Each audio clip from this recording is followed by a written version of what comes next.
Kalian tahu nggak sih kalau kebijakan hukum peradilan di masa pemerintahan Daendels dan Raffles itu banyak banget perbedaannya loh. Yuk kita ulas perbedaannya.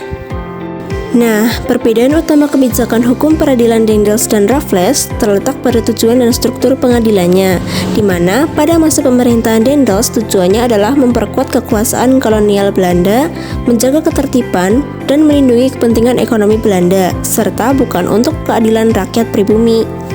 Nah, struktur pengadilan yang digunakan untuk mempertahankan sistem peradilan Belanda diantaranya yang pertama ada Raad van Justitie atau Dewan Kehakiman untuk orang Eropa.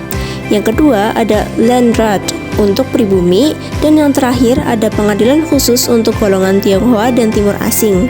Struktur ini berlapis-lapis dan diskriminatif, memisahkan pengadilan berdasarkan ras atau golongan. Beberapa kebijakan hukum peradilan yang sudah dilaksanakan pada masa pemerintahan Daendels diantaranya yang pertama, peraturan untuk pemberantasan korupsi tanpa pandang bulu terhadap siapa saja termasuk orang Eropa dan Timur Asing. Yang kedua, pemisahan pengadilan berdasarkan ras. Sistem pengadilan ini membagi pengadilan menjadi 3 kelompok, yaitu yang pertama, pengadilan untuk orang Eropa, yang kedua, pengadilan untuk orang Timur Asing, yaitu Cina dan Arab, dan yang ketiga adalah pengadilan untuk orang pribumi atau rakyat biasa yang akan menggunakan hukum dan adat istiadat Jawa. Selanjutnya, pada masa pemerintahan Raffles, tujuannya meningkatkan efisiensi pemerintahan dan kesejahteraan rakyat dengan sistem hukum bergaya Inggris yang lebih modern, menekankan kepastian hukum dan sedikit mengurangi diskriminasi. Struktur pengadilan yang digunakan untuk mempertahankan sistem peradilan Inggris diantaranya yang pertama yaitu Court of Justice atau pengadilan umum untuk semua golongan.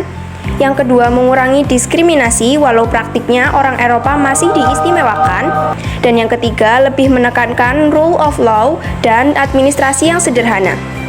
Lalu, beberapa kebijakan hukum peradilan yang sudah dilaksanakan pada masa pemerintahan Raffles, diantaranya yang pertama yaitu District Court, mengadili perkara perdata kecil dengan nilai tertentu.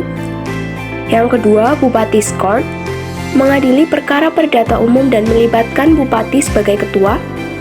Yang ketiga, Residence Court, mengadili perkara pidana yang bukan hukuman mati dan perkara perdata besar, melibatkan residen dan bupati. Dan selanjutnya yaitu integrasi unsur lokal, keanggotaan pengadilan seperti bupati, penghulu, dan jaksa, termasuk beberapa pegawai Bumi Putra, menunjukkan upaya untuk mengintegrasikan pejabat lokal dalam struktur peradilan. Jadi gimana guys menurut kalian? Lebih efektif masa Daendels atau masa Raffles?